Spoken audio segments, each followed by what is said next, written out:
several days, I hid at the edge of the forest and watched its inhabitants. A blind old man and his daughter and son-in-law.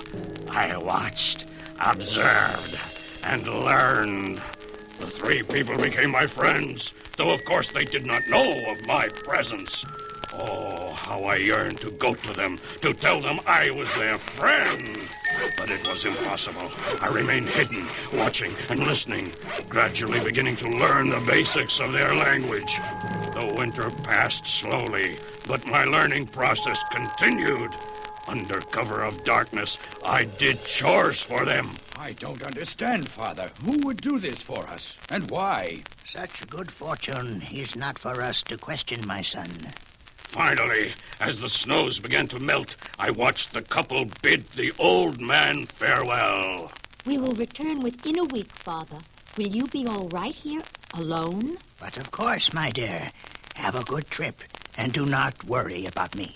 This was the opportunity I'd waited for, the chance to make a friend. The old man was blind. I argued with myself, so he'd have no reason to fear me. But as I struggled to make a fateful decision, fate herself, in the form of a starving, salivating wolf, made my decision for me. Without the slightest hesitation, I bolted from my shelter and ran toward the house. The snarling beast crashed through the window. I'd never known such anguish. Only a few yards away, a frail, sightless old man was fighting for his very life. And if he lost, then so would I. When I reached the cabin door, I discovered the door was locked.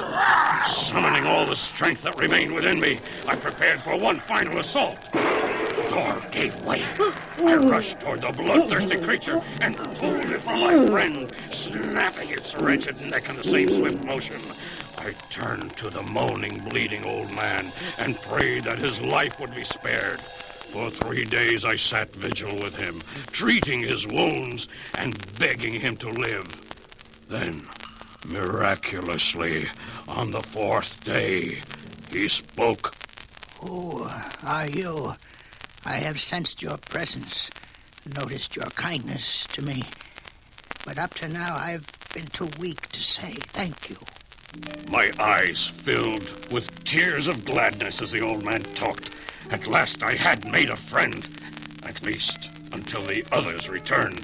You are kind. The next 2 days were the happiest of my miserable life.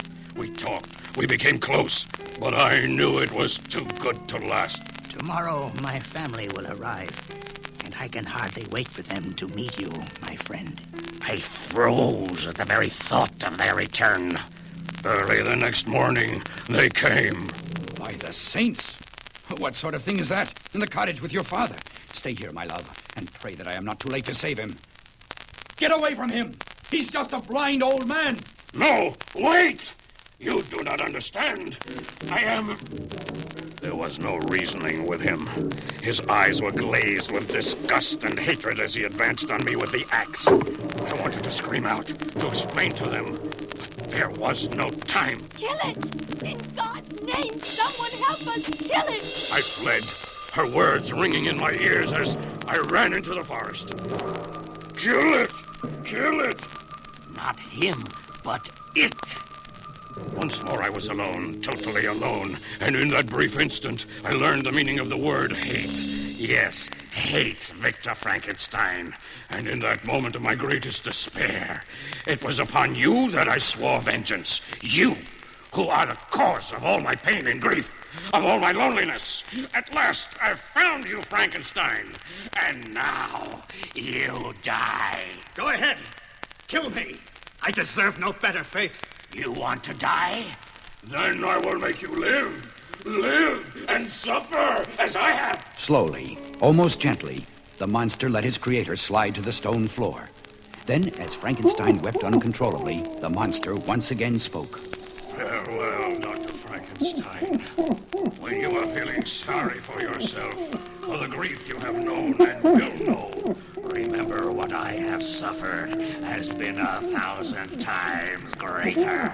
It was a shaken Victor Frankenstein who arrived back in Geneva, only to find that the monster's threats were all true. Not only had his best friend Clerval died under mysterious circumstances, but even more grievous news awaited him. Elizabeth's been murdered. And your father, I'm afraid he's dying. And so the old man was. The news of Elizabeth's death had been too much for him. His father, Clerval, Elizabeth, all dead. It was more than the grief-stricken Victor could bear. Shortly after the funeral, he was placed in an asylum for an indefinite period of time. After several months, he gained his release. You have progressed, Victor. I only pray this obsession will not yet destroy you. It will not, Doctor. It will only destroy the thing which nearly destroyed me. And so Victor Frankenstein set forth to find and destroy the monster he had created. Now the lust for revenge was his, and it consumed and possessed him completely. More than a month passed without so much as a trace of his quarry, until finally he saw something move far in the distance. At last the trail had grown warm. His burning lust for revenge pushed him to and beyond the limit where normal men would fall. The end was drawing ever closer. He found footprints which could only have been left by the monster he sought. A final burst of strength coursed through him. He was close now, closer than he'd ever been. Suddenly, the two adversaries caught sight of one another. The shell of the man who was Victor Frankenstein advanced. Now, cursed beast, revenge will be mine. The air was split by a sharp cracking sound, the sound of an ice break. The deadly gaping jaws had opened wide. In an instant, the monster was engulfed by the icy black waters of the Arctic. Down he plummeted. The end was at hand. In a way, Victor Frankenstein had been cheated of his final satisfaction. But perhaps it was only right that such a creature should die at nature's hand, for its very existence had been an affront to her sovereignty. Death did not come easily. He battled her grim assault for as long as his lungs would allow.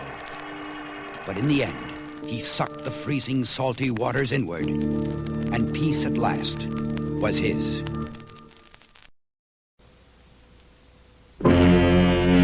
The legend of Frankenstein once again brings terror and nightmare to the screen in Lady Frankenstein. Joseph Cotton is Baron Frankenstein. But it's devil with his face. I don't care what he looks like. I want him to live. Sarah Bay is Lady Frankenstein.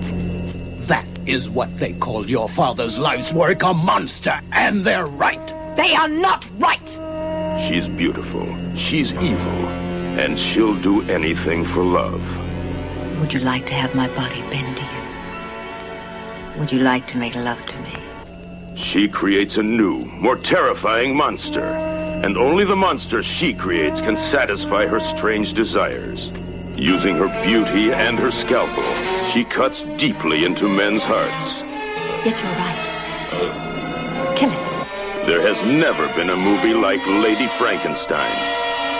Rated R. Andy Warhol's Frankenstein, rated X, is here. Walt Disney's turning in his grave. Newsweek magazine says Andy Warhol's Frankenstein is a perversely fascinating movie. Very bloody. Gory. It was a trip. Playboy says swooping bats, severed limbs, human entrails, a hideous decapitating gadget, and some well-turned breasts and buttocks are among the treats that slither off the screen. Yeah, I think it's a type of movie I've never seen before. Sickening. I think it was an excellent film. Judith Christ in New York magazine says Andy Warhol's Frankenstein has some very funny things going for it. If you like Andy Warhol, you like Frankenstein, you like X-rated movies, you like it's freaky movies. It's a really freaky movie. Andy Warhol's Frankenstein from Bryanston Pictures, rated X, under 17 not admitted.